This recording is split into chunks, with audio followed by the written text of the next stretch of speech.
এক থেকে 100 পর্যন্ত কতগুলি সংখ্যা আছে যেগুলি 4 দ্বারা সম্পূর্ণভাবে বিভাজ্য এবং সংখ্যাটির মধ্যে একটি অঙ্ক 4। তো এখানে আমাদেরকে অঙ্কটা যদি শুধুমাত্র বলতো যে 1 থেকে 100 পর্যন্ত কতগুলি সংখ্যা যেগুলো আমাদের 4 দ্বারা বিভাজ্য হবে, তাহলে সেক্ষেত্রে আমরা 100কে 4 দিয়ে ডিভাইড করতাম, তাহলে এটা আমরা পেতাম কত 25।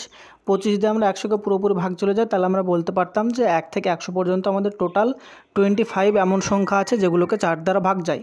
কিন্তু এখানে আমাদেরকে বলেছে যে 4 দ্বারা ভাগ যায় এমন সংখ্যাও বার করতে হবে, আবার এমন সংখ্যা নিতে হবে যেইগুলোর একটা ডিজিট হচ্ছে 4। তাহলে আমরা 4 দ্বারা আমরা 60কে ডিভাইড করতে পারি, 4 দ্বারা আমরা 80কে ডিভাইড করতে পারি, 4 দ্বারা আমরা 100কে ডিভাইড করতে পারি।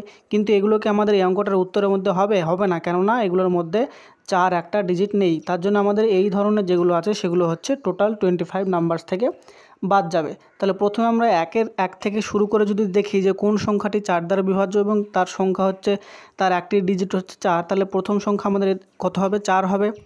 তারপরে দেখো আমাদের 4 দিয়ে ভাগ যায় 12কে, কিন্তু 12র মধ্যে তো আমাদের ডিজিট 4 নেই, তার জন্য এই সংখ্যাটা হবে না। তারপরে এরকম যদি আমরা গুনতে থাকি তাহলে আমরা পাবো 4-এর পর হচ্ছে 24, যেটা 4 দ্বারা বিভাজ্য হয় এবং তার হচ্ছে একটা সংখ্যা বা একটা ডিজিট 4 আছে। তারপরে এরকম সংখ্যা হবে 40 হবে, 40কে 4 দ্বারা বিভাজ্য হয়।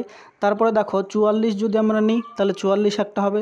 তারপরে 45 নিলে কি হবে? কেননা 45-এর মধ্যে 4 আছে কিন্তু সেটা 4 দ্বারা বিভাজ্য নয়, তাহলে এখানে আমাদের 45টাও আমরা নিতে পারবো না।